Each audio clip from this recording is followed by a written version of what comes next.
What's happening, everybody? Sean Daniel with Guitar Control here. Today we're learning a classic, Count on Me by Bruno Mars. Really super simple guitar song.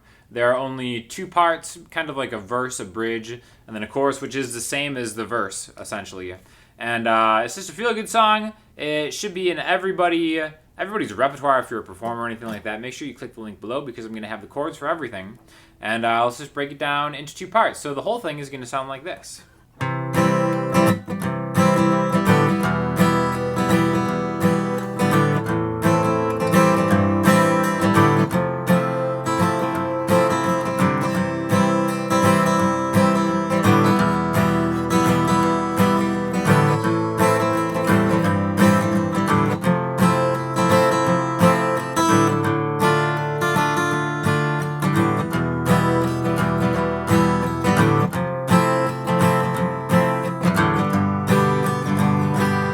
Back to the verse.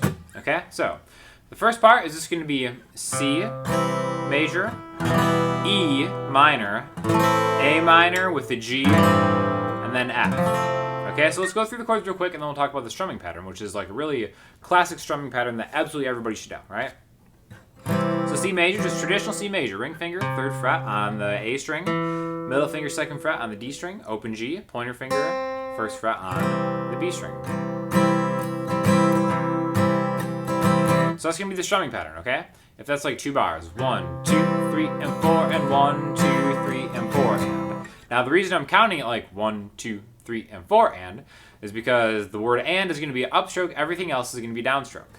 1, 2, 3, and 4, and 1, 2, 3, and 4, and it's the same as saying down, down, down, up, down, up, down, down, down, up, down. Now to make it a little more dynamic, on the 1 count, you're going to just aim for the lower part of the chord to get a little bit more of the bass in there. 1, 2, 3, and 4, and 1, 2, 3, and 4, and 1, 2, 3, and 4. And. So you'll notice also on the 3, I'm getting a lower part too. So you kind of have the low part of the strings and the high part of the strings, and kind of dynamically add some variance to it. Low, high, and high, and low, and high, and it kind of adds a little bit more of a vibe to the strumming, okay? So from there we're going to go to an E minor chord, okay? Open E, 2A, 2D, open the rest of the way, same thing. Hear what I'm getting that low E. Then A minor with a G and an F. So you'll notice on the chord chart, if you click the link below, there's really just room for a G chord. You could play it like A minor, G, F, but I kind of like going A minor, which is, again, is open A, 2D with your middle finger, 2G with your ring finger, 1B with your pointer finger, 1, 2, 3, and 4, and have your ring finger leave its post and grab the G on the E string. And then you kind of have this A minor 7 over G type chord, which is just kind of how I like playing it. To F. Now the reason I like that better, and I think it's more efficient whenever I play the song live, I do it like this, is because you can just leave your pointer finger right here the entire time. A minor to G to F. Which again, the difference between an A minor to a G chord, it's similar. It's not identical, but it is just kind of like a similar dynamic, right? So this is kind of like one way we can kind of incorporate a little bit of a different vibe into that.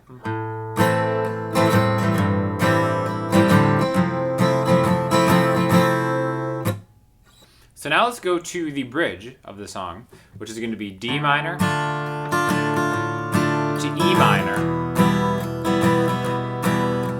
to F major to G. And that happens right before we go back to the main part again, okay? Now I want to talk a little bit about the chords first, but then I want to talk about how we're going to number them in the key. So first let's learn the chords. D minor, right here, pointer finger, 1st fret on the high E string, pinky or ring finger on the 3rd fret of the B string, middle finger on the 2nd fret of the G string. Same strumming pattern. 1, 2, 3, and 4, and 1, 2, 3, and 4, and E minor. 1, 2, 3, and 4, and F. And then to G. pause, back to the main part, right? Now, the nice thing about this is you're gonna, and this is really kind of true for a lot of pre-choruses or bridges in general, you're gonna get this ascending feeling that leads you somewhere, okay? So if you notice the first letter in the names of these chords, D, E,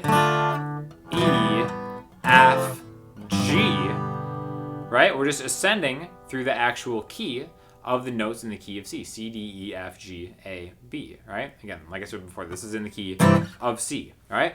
So we're really just going through kind of like a chord scale in that key. And I think a really easy way to remember this is to make all the letters, all the notes in the key of C as numbers. C, D, E, F, G, A, B, 1, 2, 3, 4, 5, 6, 7, right?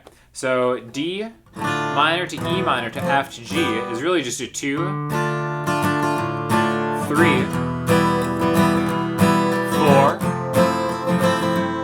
and 5.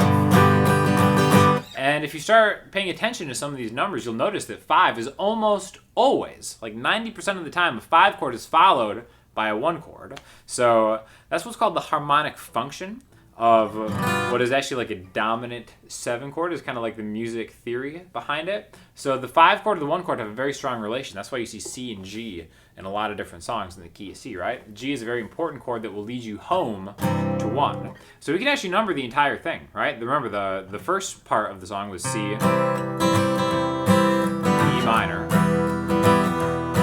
A minor, with the G, and then to F.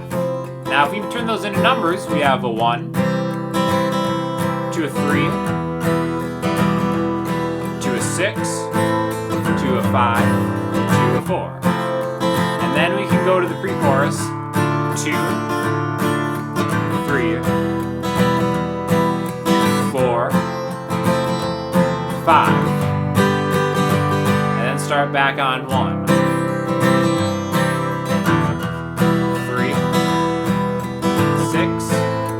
5, 4.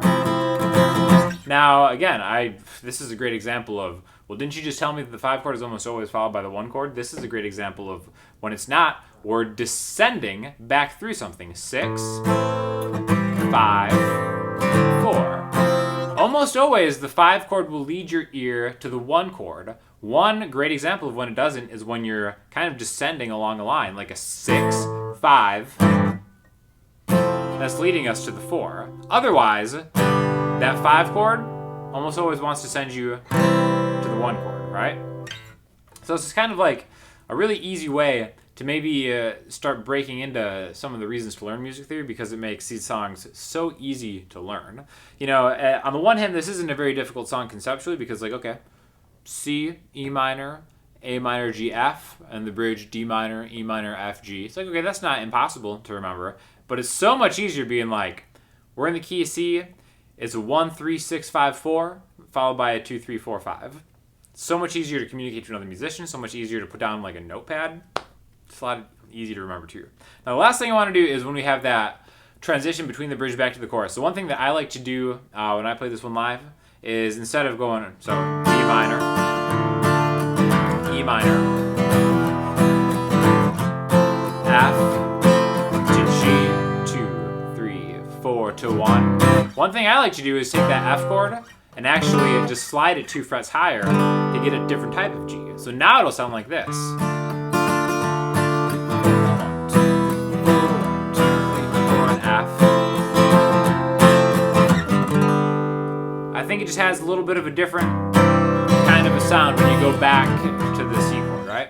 So, feel good, happy song, uplifting. It'll just, you know, like I said, take the souls and just fill them up for all the people around you listening. Really easy to remember. Put it in your repertoire, make a little note in your phone or whatever, because it's something that you can always just kind of reach into that bag of songs and pull out really quickly, and a lot of people recognize it, and it's just kind of like a newer classic song that everybody should know. So hopefully you learned something, and try to apply some of that number counting through chords to songs you already know. You might find that it's easier just to remember songs in general, right? And then, when you're done with that, make sure you click on other videos around here by myself and other great instructors on the Guitar Control channel. And as always, let us know what you guys think and what you guys would like to see more of. Thanks so much for stopping by.